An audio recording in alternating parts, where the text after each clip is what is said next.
الحمد لله الذي لا جد له ولا ند له لا مثل له ولا مثيل له لا أول له ولا آخر له لا بداية له ولا نهاية له ونشهد أن لا إله إلا الله ونشهد أن سيدنا وسندنا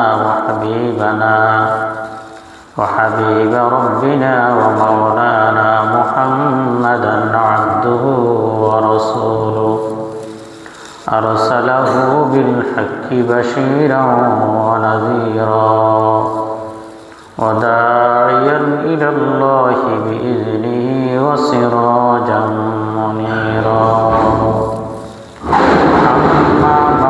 فأعوذ بالله من الشيطان الرجيم بسم الله الرحمن الرحيم ولنذيقنهم من العذاب الأدنى دون العذاب الأكبر لعلهم يرجعون وقال سيدنا رسول الله صلى الله عليه وسلم شعبان شهري ورجب شهر الله ورمضان شهر أمتي أو كما قال النبي عليه الصلاة والسلام اللهم صل على سيدنا محمد وعلى آل سيدنا محمد كما صليت على إبراهيم وعلى آل إبراهيم إنك حميد مجيد اللهم بارك على محمد وعلى آل محمد كما باركت على إبراهيم وعلى آل إبراهيم إنك حميد مجيد اللهم صل على سيدنا محمد كلما ذكره الذاكرون وكلما غفل عن ذكره الغافلون أستغفر الله الذي لا إله إلا هو الحي القيوم وأتوب إليه لا حول ولا قوة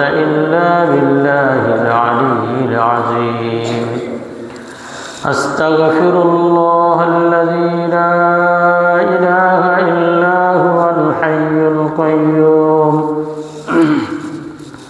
وأتوب إليه لا حول ولا قوة إلا بالله العلي العظيم معزز محترم মুরব্বিয়ান আযম আজিজ তালাবায়ে মাদ্রাসা দারুল উলুম আল্লাহ তাআলার অসংখ্য অগণিত শুকরিয়া আদায় করি যে রব্বে কারীম আমাদের সকলকে দারুল উলুমের নিসবতে দারুল উলুম মাদ্রাসা মসজিদে জুমার নামাজ আদায়ের লক্ষ্যে আসার এবং বসার তৌফিক দান করেছেন রব্বে কারীমের শুকরিয়া আদায় করি আলহামদুলিল্লাহ।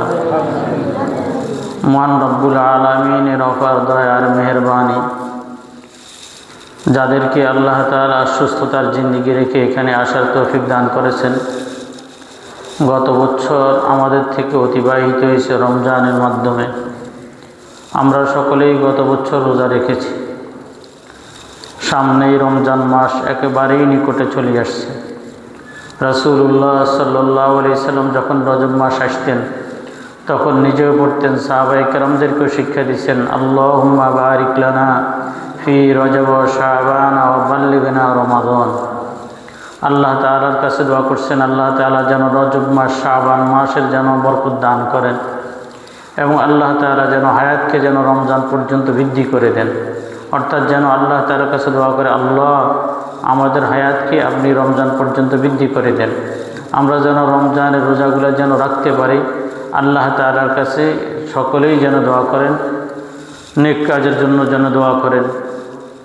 শাবান মাস সম্পর্কে রাসূলুল্লাহ সাল্লাল্লাহু আলাইহি সাল্লাম বলেন, আশ-শাবানু শাহরি ওয়া রজবু শাহরুল্লাহ ওয়া রমজানু শাহরু উম্মতি। রজব মাস এটা আল্লাহ তাআলার মাস, শাবান মাস এটা আমার মাস। রাসূল সাল্লাল্লাহু আলাইহি সাল্লাম যখন বলছেন শাবান মাস আমার মাস, তাহলে বোঝা গেল এই মাসের গুরুত্ব অনেক বেড়ে গেছে, যেহেতু রাসূল এটা আমার মাস বলছেন। আম্মা জান আয়েশা রাদিয়াল্লাহু তাআলা আনহা বলেন যে রাসূলুল্লাহ সাল্লাল্লাহু আলাইহি সাল্লাম এই মাসের মধ্যে সবচেয়ে বেশি রোজা রাখতেন। আমি রাসূলকে এই মাসের ন্যায় এত বেশি রোজা রাখতে আমি কখনো দেখি নাই। রাসূল সাল্লাল্লাহু আলাইহি সাল্লাম শাবান মাসে এমনভাবে রোজা রাখতেন যেন শাবানকে রাসূল সাল্লাল্লাহু আলাইহি সাল্লাম রমজানের সাথে মিলিয়ে দিবেন, এই পরিমাণ রাসূল সাল্লাল্লাহু আলাইহি সাল্লাম শাবান মাসের মধ্যে রোজা রাখতেন। তো রাসূল সাল্লাল্লাহু আলাইহি সাল্লাম যখন এই মাসের মধ্যে বেশি রোজা রাখতেন, আমাদের দ্বারা যদি সম্ভব হয় আমাদেরও এই মাসের মধ্যে বেশি রোজা রাখার দরকার। আমরাও বেশি এই মাসের মধ্যে রোজা রাখব, যেহেতু রাসূল সাল্লাল্লাহু আলাইহি সাল্লাম এই মাসের মধ্যে রোজা রেখেছেন।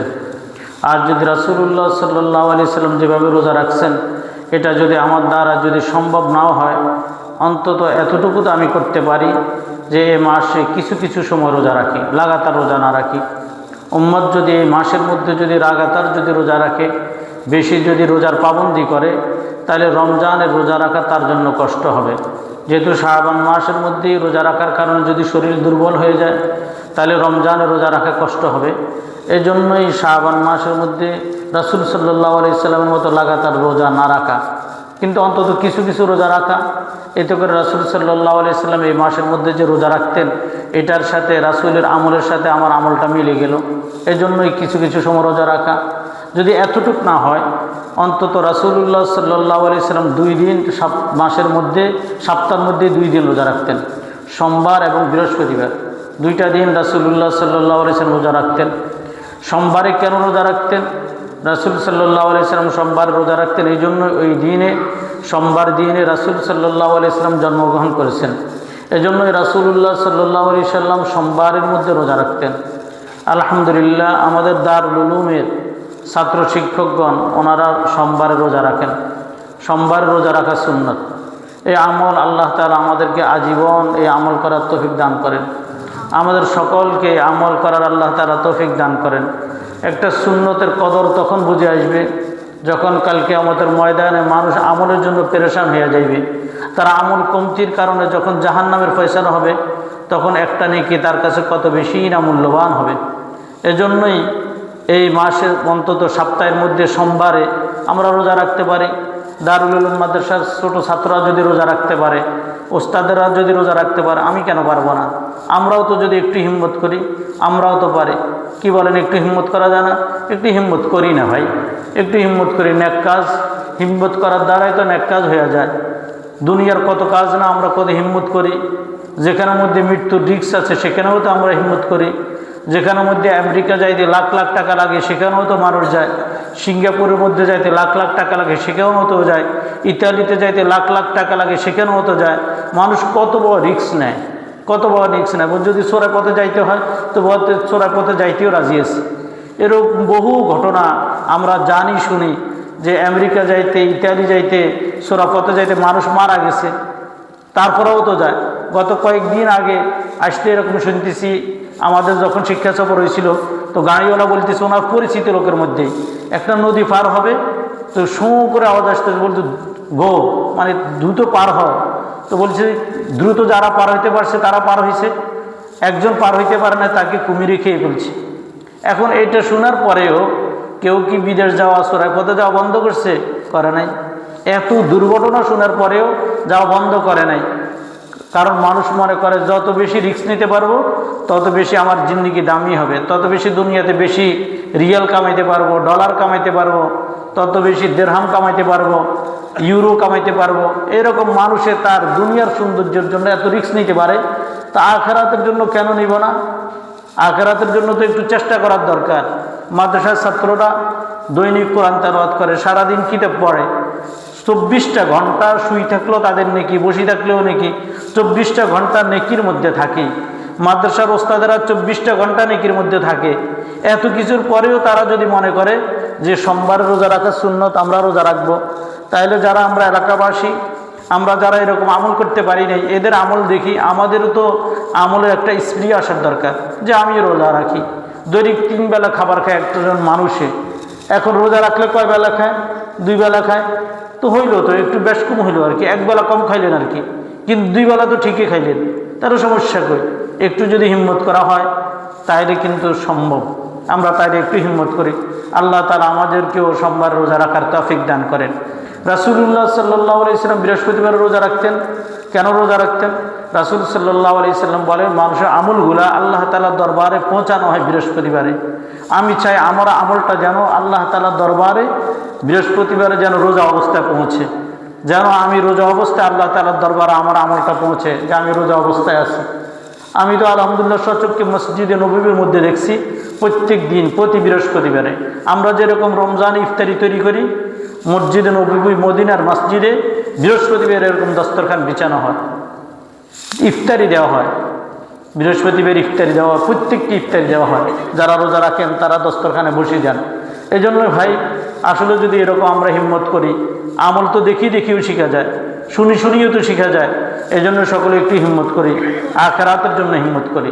তো শাবান মাসে পুরো মাসের মধ্যে রোজা রাখা যদি আমাদের জন্য কষ্টকর হয়, যেহেতু সামনে রমজান, এই জন্যই শাবান মাসে যদি পুরো মাস রোজা রাখতে পারি, তো অন্তত সোমবার আর বৃহস্পতিবার রাখি। সোমবার আর বৃহস্পতিবার রাখলেই তো রাসূল যে এই মাসে রোজা রাখছেন বেশি, আমরা একটু হিম্মত করি। আর আমল নিয়েই তো দুনিয়ার থেকে যাইব, আর কি নিয়ে দুনিয়া থেকে যাইতে পারবো? যে কাপড়ের কাপড় দুনিয়ার থেকে নিয়ে যাইব, এই কাপড়ের কাপড়ও তো আমাদের গায়ে থাকবে না, এটাও তো পচিগলে শেষ হয়ে যাইবে। যে 3.5 হাত জায়গার মধ্যেই আমাকে আপনাকে মাটি দেওয়া হয়, এই জায়গাটা কি আমার? বলেন, এই জায়গাটা আমার নয়। কোনো ব্যক্তিকে যদি তার মালিকানা জায়গার মধ্যেও যদি মাটি দেওয়া হয়, আমি বলবো কবরের জায়গা এটা আপনার নয়। কবরের জায়গা এটা কার নয়? কবরের জায়গা এটা আমার নয়। কেমনে আমার নয়? একজন মানুষ যদি নিঃশ্বাস যদি তার থেকে চলে যায়, যখন সে মৃত্যুবরণ করে, মৃত্যুবরণ করার সাথে সাথে তার সমস্ত সম্পদের মালিক অঘোষিতভাবে সন্তানেরা মালিক হয়ে যায়। তার পরবর্তী যে নসল খানদান ছেলে মেয়ে তারা মালিক হয়। তাহলে যখন আপনাকে কবর দেওয়া হয়, তখন কি আপনার জায়গার মধ্যে আপনাকে কবর দেওয়া হইতেছে, না আপনার সন্তানের জায়গার মধ্যে কবর দেওয়া হইতেছে? সন্তানের জায়গার মধ্যে কবর দেওয়া হইতেছে। আর যদি মনে করি আমি 3.5 হাত জায়গা নিলাম, সন্তানের হইলেও নিলাম, এ কথাটাও ভুল। কোনো ব্যক্তি যে জায়গার মধ্যে সে কবর দেওয়া হয়, মৃত্যু পর্যন্ত, কিয়ামত পর্যন্ত তার কবরটা কি এখানে অক্ষত থাকে? না, মোটেও থাকে না। আমরা আপনারা যদি চিন্তা করি, আমাদের এলাকার মধ্যে যে সমস্ত কবরগুলো দেওয়া আছে, আপনার দাদার কবর আপনি চিনবেন, ফিজার কবর কি আপনি চেনেন? এর আগের পূর্বপুরুষের কবর চিনেন? এর আগের চিনেন? ধারাবাহিকভাবে মানুষ তো মারা যাইতেছে আর কবর দেওয়া হইতেছে। তাহলে একটা কবরের উপর কিন্তু মূলত আরেকটা কবর দেওয়া হইতেছে না? তাহলে আপনি যে 3.5 হাত জায়গা নিয়ে গেছেন, যে আপনি এই কবরের মধ্যে শুইলেন, এই জায়গাটা আপনার, এই কথাও তো ঠিক নয়। তাহলে দুনিয়ার থেকে যাওয়ার সময় আমরা কিছুই নিতে পারি না, শুধুই মাত্র আমাদের সাথে আমল যায়। এজন্যই আমল যখন যায়, আমল যত বেশি করতে পারবো তত বেশি আমার ফায়দা হবে। তো এই জন্য শাবান মাস সম্পর্কে রাসূল সাল্লাল্লাহু আলাইহি সাল্লাম বলেন, শাবান শাহরি, শাবান মাস এটা আমার মাস। যখন রাসূলই বলছেন এটা আমার মাস, তাহলে এটার মধ্যে আমাদের ইবাদত বাড়িয়ে দেওয়ার দরকার। শাবান শব্দের অর্থ হইল পৃথক করে দেওয়া, মধ্যভাগ যেটা হয় আরবিতে, শাবান অর্থ হইল মধ্যভাগে হওয়া, পৃথক হওয়া। তো শাবান মাসকে শাবান মাস কেন বলে? এটা বলার কারণ হলো রজব আর শাবান, রমজানের মাঝখানে শাবান মাসটাই শুরু আছে। এই একটা মাসের পরেই রমজান আসবে। সাহাবাই কেরামের আমল ছিল কি শাবান মাসে? সাহাবাই কেরামের আমল ছিল শাবান মাসের মধ্যেই নিজের দুনিয়াবি কাজ কারবার যা আছে সব গোছায় নেওয়া। এই জন্য পৃথক করা হয়েছে রমজান থেকে এটাকে, মানে এই মাসের মধ্যে যত তোমার কাজ কারবার আছে সবগুলা গোছাও, রমজান মাসে তোমাকে ইবাদত করতে হবে। রমজান শুধু ইবাদতের জন্য, এই মাসের মধ্যে অন্য কোনো কাজ করা যাবে না। এটা ছিল সাহাবায়ে কেরামের আমল। এজন্যই তো রাসূলুল্লাহ সাল্লাল্লাহু আলাইহি সাল্লাম এক রমজানে পুরা মাস, রাসূল সাল্লাল্লাহু আলাইহি সাল্লাম লাইলাতুল কদরের তালাশে পুরা মাসের মধ্যেই তিনি কি করছেন? মসজিদের মধ্যে অবস্থান করছেন, ইতিকাফ করছিলেন পুরা মাস। তাহলে পুরা মাস রাসূল সাল্লাল্লাহু আলাইহি ওয়াসাল্লাম থেকে ইবাদতের হাদিস পাওয়া যায় যে রমজান মাসে এই পরিমাণ ইবাদত করতেন। এজন্য রমজান মাসে কোনো ব্যক্তি যদি ইবাদত করতে চায় তাহলে তার জন্য জরুরি হলো শাবান মাসের মধ্যে তার সমস্ত কাজ কারবার যা কিছু আছে সমস্ত কিছুকে গোছায় নেওয়া। কিন্তু আল্লাহ মাফ করেন, রমজান মাসকে আমরা শাবান মাসের মধ্যে আমল করি কি, বাংলাদেশের ব্যবসায়ীরা ওরা যত মাল আছে গোডাউনের মধ্যে ঢুকায়। রমজানের উদ্দেশ্যে কি করে, রমজানের উদ্দেশ্যে মালকে গোডাউনের মধ্যে ঢুকায় যেন রমজানে যেন বেশি বেচা কিনা করতে পারে। সারা বছর দোকানের মধ্যে যা লস আসছে, বাঁ দিছে, কারেন্ট বিল দিছে, খাওয়া খরচ গেছে, সব কিছু এক মাসে উঠাইতে হবে। এই এক মাস কোন মাস? রমজান মাস। এই রমজান মাসের মধ্যে সব উঠাইতে হবে। কিন্তু কত বিপরীত হয়ে গেল। দরকার ছিল এই কথা, রমজান মাসের মধ্যে শুধুই মাত্র ইবাদত করব। শুধুই মাত্র কি করব? ইবাদত করব। কোন ব্যবসায়ী ভাই বলতে পারবে রমজান মাসে 30টা রোজা, 30টা তারাবি আদায় করছে? 30টা তারাবি আদায় করছে? অনেকের এটা ভাগ্যে জোটে না। অনেক ভাই বন্ধু এরকম আছে তার সেহরি পর্যন্ত ভাগ্যে জোটে না। সাহারি যে ভোররাত্রে সাহারি খাইবে, এই সাহারি খাওয়াও তার ভাগ্যে জোটে না। মানে রমজান এসে তাকে ব্যবসার কাজে এত বেশি নিয়োজিত করছে, যেটা আশ্চর্য ধরনের বিষয়। এই আমূল পরিবর্তন সাহাবায়ে কেরামের মতো আমাদেরকে করার দরকার। রমজান মাসে আমরা ইবাদত করব। রমজানে যদি কোনো একটা ব্যক্তি যদি নির্দিষ্ট সময় যদি বাজার করে, বলেন কোনো সমস্যা আছে? সমস্ত ব্যবসায়ীরা যদি ঘোষণা দেয় আমরা দৈনিক সকাল 8টা থেকে দিনের 12টা পর্যন্ত বা 3টা পর্যন্ত আমরা দোকানদারি করবো, এরপর করব না, সব দোকান বন্ধ করে দিব, এটা কি যদি সবাই যদি একসাথে করে এটা কি সম্ভব হবে না? সম্ভব হবে। তখন বাংলাদেশের মধ্যে একটা সুন্দরভাবে একটা পরিবেশ, আমলের পরিবেশ গঠন হবে। কিন্তু এটা নয়, আমাদের বোনরা, আমাদের মায়েরা, আমাদের যে সমস্ত স্বজাতি আছে, আমাদের সম্মানিত লোকেরা, মহিলারা, তারা কি করে, বরং বেশিরভাগ বাজারগুলা রাত্রে এশার পরে যায়, তারাবির সময়ে যায়। আশ্চর্য লাগে, এরা কোথায় তারাবির নামাজ, এদের কোথায় এশার নামাজ, কোথায় মাগরিবের নামাজ? মাগরিবের সময় কি অনেক মা বোনদেরকে রমজানে দেখা যায় না বাজারে ঘুরতেছে, অহরহ ঘুরতেছে। এরা কি আসমান থেকে আসছে? এই সমস্ত মা বোনগুলা এরা কি আসমান থেকে আসছে? এরা তো মালাইকাতুস সামানা, আসমানের ফেরেশতা না, এরা জমিনের মানুষ। জমিনের মানুষ হওয়ার পরে এরা যে হয়তো আমার বোন হবে, নতুবা অমুকের স্ত্রী হবে, নতুবা অমুকের মা হবে, এটাই তো। কিন্তু আমাদের মা বোন যদি প্রত্যেকেই যদি আমরা নিজ থেকে যদি কন্ট্রোল করি, কথা রমজান মাস ইবাদতের মাস, এখানে ইবাদত করতে হবে। এখানে বাজারে যাওয়ার জন্য রমজান মাস আসে নাই, রমজান মাস বাজার করার জন্য আসে নাই। এই কথাটা যদি গোছাই বলি তাহলে শাবানে প্রস্তুতি নেওয়ার দরকার। প্রস্তুতি শাবান মাসে নিতে হবে। এখন থেকেই রমজান মাসকে টেইলাররা রমজান মাসে সেলাইয়ের কাজে ব্যস্ত থাকে, নতুন কাপড় চোপড় কেনার একটা ধুম পড়ে যায়। এই কালচারটাকে পরিবর্তন করার দরকার। একটু যদি নিজেরা যদি হিম্মত করে পরিবর্তন হয়ে যায়। আমরা গত 2 দিন আগে আমি এই কথা বলছি যে এই বছর আমরা আমাদের দারুল উলুমের এতিম এবং দরিদ্র 40 জনকে জামা দিব, 40 জনকে কি দেব? জুব্বা দিবে এবছর। তো এটার জন্য কি করার দরকার? এটার জন্য বলছি এখনই। তো গতকালকে এক ভাইয়ের সাথে কথা বলছি, কত লাগবে? আমি বললাম 35,000 টাকা। সে বললো আমি 20,000 টাকা দিয়ে দিলাম। 20,000 টাকা দিয়ে দিব, আপনি কাপড় কিনে সিলাইতে দিয়ে দেন, সিলের টাকা ইনশাল্লাহ ব্যবস্থা হয়ে যাবে। তাহলে এখন যদি আমরা যদি হিম্মত করে, হয় না? এটা আমি তো হিম্মত করলাম, হয়েই গেল, হয়েই তো যায়। প্রতি বছর আমরা রমজানের আগে ইফতারি কালেকশন করে ফেলি। আলহামদুলিল্লাহ এই কয়েক বছর এরকম হইতেছে, ইফতারি যে যা দিবে রমজান আগে হয়ে যায়, সকলে বাজার করে দিয়ে দেয়। আমি সবাইকে এই কথা বুঝাই, এই যে এখন মনে করেন শাবান মাস শুরু হয়ে গেছে, এখন দ্রব্যমূল্যের দাম কম আছে। আমাদের দেশে ধর্ম ব্যবসায়ী বেশি। ধর্ম ব্যবসায়ী কারা? যারা ধর্মের কোনো যখন সিজন আসে তখন দ্রব্যমূল্যের দাম বাড়িয়ে দেয়, তারাই মূলত ধর্ম ব্যবসায়ী। কি বলেন এটা না?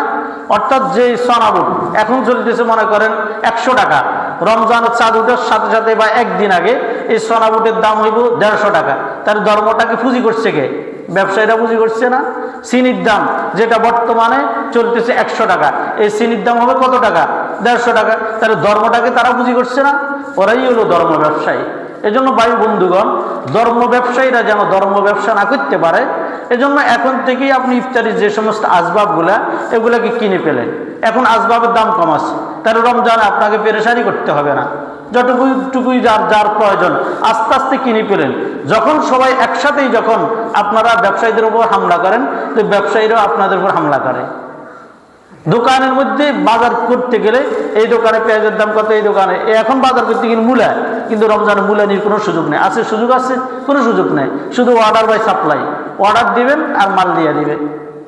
একটুই ভাই শাবান মাস সাহাবায়ে কেরাম যেরকম আমল করছেন, আমরা যদি এরকম আমল করি তাহলে আমলটা সুন্দর হয়ে যাবে, কিন্তু এটা আমরা করি না। শাবান মাসকেই আমরা রমজানের জন্য প্রস্তুতি হিসেবে গ্রহণ করি। এজন্য শাবানের এক অর্থ হলো পৃথক করা, আলাদা করা, ব্যবধান করা, মাঝখানের মধ্যে রাখা। তাহলে রজব মাস আর রমজানের মাসে মাঝখানে হলো শাবান মাস। এই শাবান মাসকে দিয়েছেই আমরা যেন রমজানের যেন প্রস্তুতি নিতে থাকি। রাসূল সাল্লাল্লাহু আলাইহি ওয়াসাল্লাম এর জন্যই বলছেন যেন বেশি বেশি দোয়া করি, আল্লাহুম্মা বারিক লানা ফি রজব ওয়া শাবান ওয়া বাল্লিগনা রমাজান। তাহলে শাবান মাস এটা রমজানের প্রস্তুতি হিসাবে প্রথমত যেটা বলছি সেটা হলো রোজা রাখা। প্রথম আমল কি? রোজা রাখা। রাসূল সাল্লাল্লাহু আলাইহি ওয়াসাল্লাম এই মাসে বেশি বেশি রোজা রাখছেন, আমরাও যথাসাধ্য এই মাসের মধ্যে রোজা রাখবো। তবে রাসূলের মতো আমরা লাগাতার রোজা রাখবো না।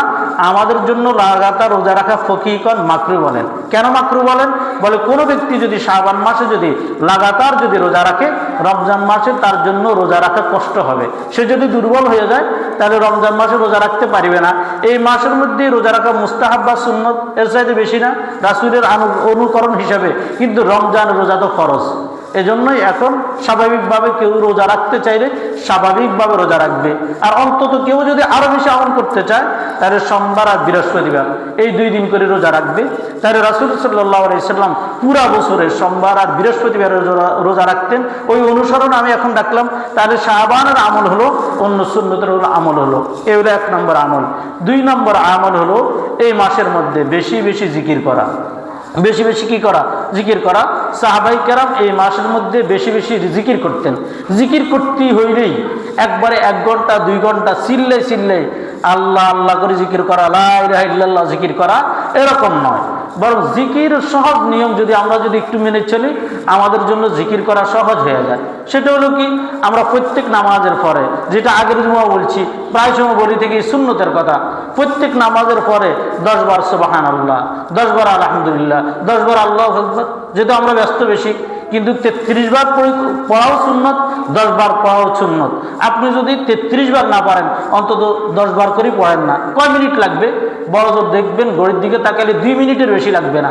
তাইলে প্রত্যেক নামাজের পরে সালাম ফিরানোর পরে আয়াতুল কুরসিটা পড়ার পরে আপনি সুবহানাল্লাহ 10 বার পড়েন, আলহামদুলিল্লাহ 10 বার পড়েন, আল্লাহু আকবার 10 বার পড়েন। এই আমলটা করার দ্বারা রমজানের প্রস্তুতি হিসাবে এখন যদি এই আমলটা করেন রমজানে এই আমলটা আপনার জন্য সহজ হবে। এখন যদি আমল না করেন রমজানে আমল করা সহজ হবে না।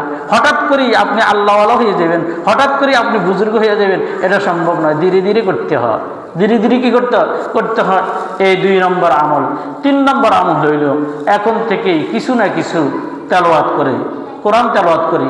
আপনি সারা বছর যদি কোরআন তেলাওয়াত না করেন, রমজানে যখন কোরআন শরীফকে সামনে নেবেন দেখবেন আপনি যে সূরাটা আগে মুখস্থ পড়তেন এখন এটা দেখেই পড়তে পারেন না, এত কঠিন হয়ে গেছে। কোরআন শরীফ কেউ যদি তেলাওয়াত না করে, হাফেজে কোরআনও যদি কোরআন শরীফ যদি তেলাওয়াত না করে সেও কোরআন শরীফ ভুলে যায়। এজন্যই কোরআন শরীফ হাফেজ হইলেও তাকেও বারবার পড়তে হয়। আমাদের মাদ্রাসার ছাত্রদেরকে বন্ধ দিতে আমরা বলি যে এত পারা করে তেলাওয়াত করতে হবে, এত পৃষ্ঠা করে তেলাওয়াত করতে হবে, নতুবা তুমি তেলাওয়াত ভুলে যাইবা। তাহলে বন্ধের ভিতরেও তাকে তেলাওয়াত করতে হয়, প্রত্যেক দিন তেলাওয়াত করতে হয়। কোরআনে কারিম যত বেশি তেলাওয়াত করবে তত বেশি দিলের মধ্যে বসবে। এজন্য কোরআনে কারিম সারা বছর যদি কোনো ব্যক্তি তেলাওয়াত না করে রমজানে হঠাৎ করে তেলাওয়াত করবে এটা সম্ভব নয়। তাহলে আমাদের 3 নম্বর আমল হইল প্রত্যেক দিন অন্তত 1 পৃষ্ঠা, আধা পৃষ্ঠা করে যতটুকু সম্ভব হয়, হাজারো ব্যস্ততার ভিতরেও কিছু না কিছু কি করা, কোরআনে কারিমকে তেলাওয়াত করা। করবো তো ইনশাআল্লাহ কিছু না কিছু। মাগরিবের পরে সূরা ওয়াকিয়া পড়লেন, ফজরের পরে সূরা ইয়াসিন পড়লেন, আর সম্ভব হইলে এশার পরে সূরা মুলক।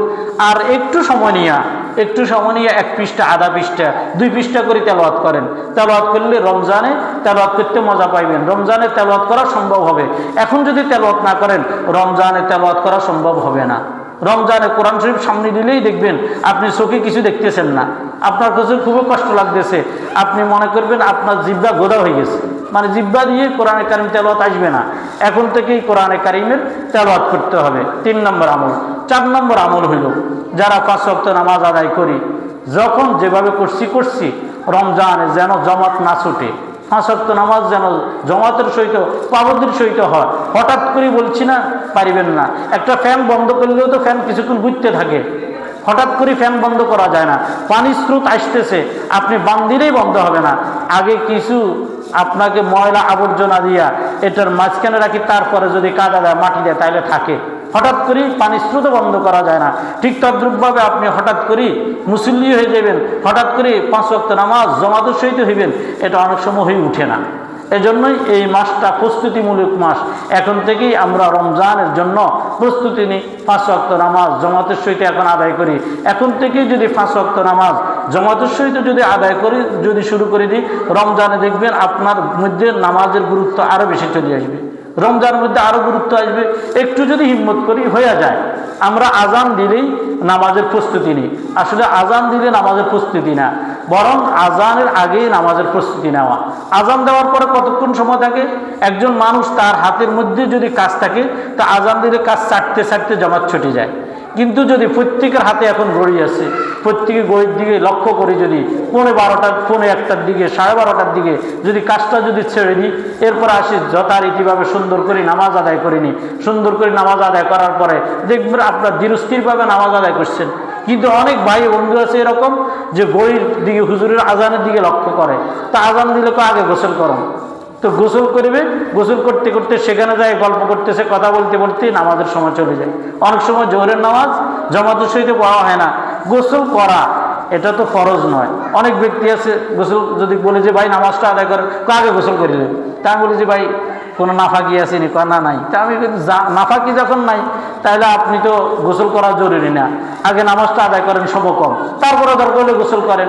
আর যদি গোসল আপনি যদি নামাজের আগে করা, এটাকে যদি আপনি গুরুত্ব দিয়েই থাকেন, তাহলে আপনি প্রত্যেক দিন 1টার দিকে আপনি গোসলের জন্য প্রস্তুতি নেন, তাহলে 15 মিনিট গোসলের প্রস্তুতি নিলেন, এরপরে মসজিদে আসি ধীরস্থিরভাবে নামাজ আদায় করেন।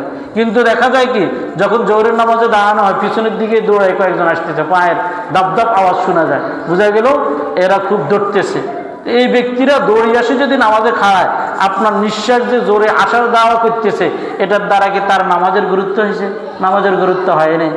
পাবন্দির সহিত নামাজ আদায় করা হয় না, খুশুখুজুর সহিত নামাজ আদায় করা হয় না।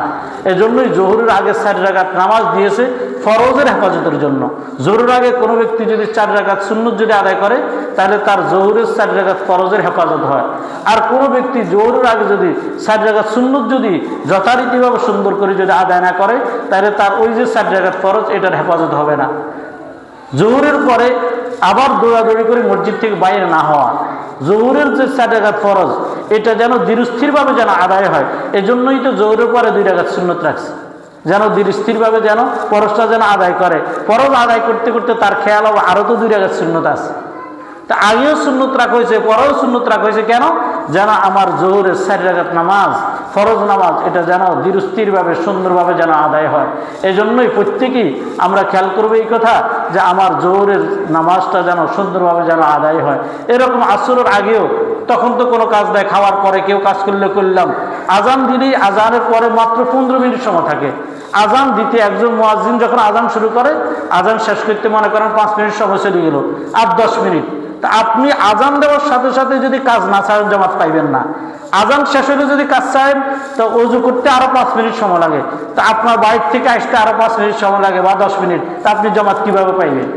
এজন্যই দেখি যারা নিয়মিত মুসল্লি, এখানের যাদেরকে দেখি অন্তত লক্ষ্য করি, দেখি যে ওনারা আজানের আগে আসিয়ে বসে থাকে। আজানের আগে আসে যদি বসে না থাকে, তাহলে নামাজ ধরা সম্ভব নয়। আজানের পরে আসলে বাইরে থেকে আসবেন, তারপরে ওযু করবেন, তারপরে মসজিদে ঢুকবেন, এতে করে জামাতের সহিত নামাজ আদায় হয় না। এজন্য একটু যদি আমরা যদি এখন চিন্তাকে একটু পরিবর্তন করি, যে সামনে রমজান আসতেছে, এখন থেকে আমি একটু চিন্তাকে পরিবর্তন করি যে আমি রমজানের গুরুত্বের সহিত নামাজ আদায় করবো। এজন্যই আল্লাহ তাআলা শাবান মাস দিয়েছেন। এই শাবান মাসের মধ্যে আমি গুরুত্বের সহিত যদি আদায় করি, তাহলে রমজানটা আমার ঠিক হয়ে যাবে। আর শাবান মাসে যদি গুরুত্বের সহিত যদি নামাজটাকে যদি আদায় না করি, তাহলে রমজান আমার নামাজ আদায় করা সম্ভব হবে না। এ কথা খেয়াল রাখতে হবে। 4টা আমলের কথা বললাম। 5 নম্বর একটা আমল, সে আমল হইল, এই কথাটা আমাদের বোঝার দরকার, সাহাবায়ে কেরামের আমলের সাথে যেন আমাদের আমলটা মিল হয়ে যায়। শাবান মাসের মধ্যে আমাদেরকে সদকা, যাকাত, ফিতরা যা দেওয়ার, ফিতরা পরে দিব, সদকার জাকাতের টাকাটা আমরা শাবান মাসে যদি দিয়ে দিই, তাইলে আমাদের জন্য ভালো হয়। আমরা মনে করি কি রমজান মাসের মধ্যে আমরা যাকাত দিব, তাইলে আমরা সব বেশি পাবো। তা আমি বলি যে না, এই কথা আপনি বরং রমজানে যদি কাউকে যদি আপনি জাকাতের টাকা দিয়া, কাউকে যদি আপনি ইফতারের মাল নিতে চান দিয়ে দেন, কাউকে যদি আপনি কাপড় দিতে চান দিয়ে দেন, মানে যাকে যেটা দিতে চান এখন কিনে নেন, রমজানে তার হাতে পৌঁছাই দেন, তাহলে তো আপনার দানটা হয়ে গেল। এইটা যদি রমজানের আগে কোনো ব্যক্তি যদি কাউকে যদি দান না করে, রমজানে আপনি কখন দিবেন? শয়তান দোকায় ফেলতে ফেলতে আপনাকে পরবর্তীতে নেক কাজ থেকে সরাই ফেলবে। এই জন্য সাহাবাই কেরাম কি করতেন? যাকে যা দেওয়ার শাবান মাসে দিয়ে দিতেন রমজানের আগে। কিন্তু ওই যে আমরা 70 গুণ সওয়াব, 170, এটার জন্য আমরা রমজানের দিকে তাকাই থাকি। তা আমি মাদ্রাসার মুহিব্বিন যারাদের সাথে গভীর সম্পর্ক, ওনাদেরকে আমি বলি দিই না, আপনারা শাবান মাসের শেষের দিকে দিয়ে দেন। দিলে শেষের দিকে দিলে কি হবে? একজনকে 1 বস্তা চাউল দিলেন, উনি খাইবে কখন? উনি তো খাইবে রমজানে, তা আপনি 70 গুণ সব পাইলেন। তো আমাদেরকে যারা পাঞ্জাবির টাকা দিবে, আমি বলছি আপনি যে পাঞ্জাবির টাকা দিচ্ছেন, পাঞ্জাবিটা এখন সিলানি হবে, এখন কিনা হবে, সব ঠিক আছে, তবে দিব রমজানে। দিব কোথায়? রমজানে। তুই তো হয়ে গেল, রমজানে দান করা সবটা হয়ে গেল না, 70 গুণ সব পাইয়া গেলেন। এজন্যই সকলের কাছে বিনীত অনুরোধ, এতিম, অনাথ, দরিদ্র, আমাদের এলাকার মধ্যে নিজের ঘরের লোক, নিজের আত্মীয় স্বজন, নিজের পরিবারের, নিজের এলাকার, নিজের বাইর যারা আছে, তাদেরকে আমরা জাকাতের টাকাটা শাবান মাসের শেষের দিকে দিব। রমজানের জন্য অপেক্ষা করিব না। আপনার টাকা দিয়ে যেন একজনে যেন সেহরি কিনতে পারে, আপনার টাকা দিয়ে একজনে যেন ইফতারি কিনতে পারে, তার জন্য যেন সহজ হয়। আপনি যদি রমজানের আগে যদি তার ঘরে যদি ইফতারিটা না পৌঁছান, রমজানের আগে তার ঘরে যদি সাহারির টাকা না পৌঁছান, তাহলে তো বেচারা পেরেশানি হবে। প্রথম রমজানে কি দিয়ে ইফতারি করবে? সে তো পেরেশানি করবে। এজন্যই শাবান মাসের শেষের দিকেই আমরা দিয়ে দিব। আর রমজান উপলক্ষে এখন থেকে কিছু 1 টাকা, 2 টাকা, 5 টাকা, 2 টাকা তো এখন চল নাই, 5 টাকা করে আমরা দান করি এখন থেকে, তাহলে রমজানের দানের অভ্যাস হবে। আর এখন থেকে যদি দান না করি, তাহলে রমজানের দানের অভ্যাস তৈরি হবে না। প্রত্যেকটা যদি অভ্যাসের দ্বারা হয়, মানুষ যখন কোনো কাজ করতে করতে অভ্যাসে পরিণত হয়, দেখবেন এই কাজ করা তার জন্য সহজ হয়। আর কোনো কাজ যদি অভ্যাসে পরিণত না করে, তাহলে এটা করা সম্ভব হয় না। আল্লাহ আমাদের সকলকে বোঝার তৌফিক দান করেন। তার যে 5টা আমলের কথা বলছি, এই 5টা আমল করবো তো ইনশাআল্লাহ। এটা এই জন্যই করবো যেন আল্লাহ তাআলা আমাদেরকে যেন সমস্ত মুসিবত থেকে যেন হেফাজত করে, আল্লাহ যেন নেক আমলের তৌফিক দান করে। সদকা দান করবো কেন? সদকা দান করলে 2 লাভ। 1 লাভ হইল, সদকা দান করলে আল্লাহ তাআলা মানুষদেরকে অপমৃত্যু থেকে হেফাজত করে। হঠাৎ মৃত্যু হয় না, হার্ট স্ট্রোক করছে, ব্রেন স্ট্রোক করছে, এটা হয় না হঠাৎ করে। এই হার্ট স্ট্রোক, ব্রেন স্ট্রোক, এত ধরনের যত ধরনের অপমৃত্যু আছে, সমস্ত অপমৃত্যু থেকে আল্লাহ তাআলা হেফাজত করবে। আর সদকাতু তুতফিউল গযবা ওয়া তারুদ্দুল বালাআ, আর মুসিবতকে আল্লাহ তাআলা দূর করবে। আমার যত মুসিবত আসতে পারে, ছোটোখাটো যত মুসিবত, সমস্ত মুসিবত থেকে আল্লাহ তাআলা সদকার দ্বারা আল্লাহ তাআলা হেফাজত করে। এজন্য সদকা দিব। আর আল্লাহ তাআলা যদি আমার বদ আমলের কারণে আল্লাহ তাআলা গোসা হয়ে যায়, কোন ব্যক্তি এরকম আছে যে আমি বুজুর্গ হয়ে গেছি, আমার কোনো বদ আমল নাই, আমার কোনো গুনাহ নাই, এরকম কেউ আছি? আর সকাল থেকে যে মিথ্যা কথা শুরু হয় ঘুমার পর্যন্ত, সকাল থেকে যে ধোকাবাজি শুরু হয় আর সন্ধ্যা পর্যন্ত, পুঁজিয়ে তো ধোকাবাজি, পুঁজিয়ে তো মিথ্যাবাজি। কি বলেন ভাই? হয়তো আপনারা না, যারা করে আর কি, তাদের কথা বলতেছি। তো এরকমই তো শুরু হয়। হ্যাঁ, যেন এরকম হয়, আল্লাহ তাআলা যেন গোসা না হয়। সদকা দিলেই আল্লাহ তাআলা গোসা থেকে আল্লাহ তাআলা গোসাকে থামিয়ে নেন। এজন্যই আল্লাহ তাআলা যেন এই সদকার দ্বারায় আযাবে জাহান্নাম থেকেও আল্লাহ তাআলা যেন আমাকে হেফাজত করে। মানুষ সদকা দিলে আল্লাহ তাআলা মুসিবত থেকে হেফাজত করে, আর সদকা না দিলে মানুষের উপর ছোটোখাটো মুসিবত আসে। তো মুসিবতের দ্বারা আল্লাহ বান্দাকে শিক্ষা দেয় যে বান্দা তুমি আমার দিকে ফিরে আসো। তা আমি আপনাদের সামনে সূরাতুস সাজদা এর 21 নম্বর আয়াত তেলাওয়াত করলাম। এই আয়াতে আল্লাহ তাআলা বলেন, ওয়ালা নুযিকান্নাহুম মিনাল আযাবিল আদনা দুনাল আযাবিল আকবার লাআল্লাহুম ইয়ারজিউন। আমি অবশ্যই তাদেরকে ছোটোখাটো আযাব তাদেরকে দিয়ে থাকি, ছোটোখাটো আযাব শাস্তি তাদেরকে দুনিয়ার মধ্যে দিয়ে থাকি। দুনাল আযাবিল আকবারে, বড় শাস্তি ব্যতীত, অর্থাৎ বড় শাস্তি তো তাদেরকেই কবরে দিব। লাআল্লাহুম ইয়ারজিউন, যেন তারা আমার দিকে যেন ফিরে আসে। অর্থাৎ দুনিয়ার মধ্যে মানুষ যখন সদকা করে না, মানুষ যখন দান খয়রাত করে না, মানুষ যখন নেক আমল করে না, তখন মানুষদেরকে কখনো সর্দি নামক রোগ দিয়ে থাকি, মানুষদেরকে কখনো মাথা ব্যথা নামক রোগ দিয়ে থাকি, মানুষদেরকে কখনো জরাতন্ত্র রোগ দিয়ে থাকি, মানুষদেরকে কখনো পাগল বানিয়ে দিই, মানুষদেরকে কখনো ঋণগ্রস্ত করে ফেলি। এভাবে আমি যখন গুসা হই তখন এক একটা মানুষকে এক একটা শাস্তি আমি এভাবেই দিয়ে থাকি। সমস্ত পেরেশানি দ্বারা তার জিন্দিগিকে আমি ভরপুর করে দিয়ে থাকি। বলে এটা এই জন্যই দিয়ে থাকি যেন তারা যেন আমার কাছে ফিরে আসে। তারা যেন কি করে? তারা যেন আমার থেকে যেন ফিরে আসে। মুসিবত থেকে তো আমার থেকে আসছে। তারা যখন দান সৎকার করবে, তারা যখন মসজিদের মধ্যে আসে আমাকে সেজদা দিবে, তারা যখন তাদের গুনাহের কারণে এই সমস্ত মুসিবত আসতেছে এই কথা মনে করে তারা যখন তওবার নামাজ আদায় করে আমার কাছে কান্নাকাটি করবে, আমি তাদেরকে মাফ করি, তাদের সমস্ত পেরেশানি দূর করে দেব, তাদের ঋণ আদায় করার ব্যবস্থা করে দেব, তাদেরকে সুস্থতার জিন্দগি দিব, তাদেরকে হায়াতুত তাইয়্যিবা দান করব। তার করবো তো ইনশাআল্লাহ। তার যে 5টা আমলের কথা বলছি এই 5টা আমল আল্লাহ তাআলা আমাদের সকলকে যেন করার তৌফিক দান করেন।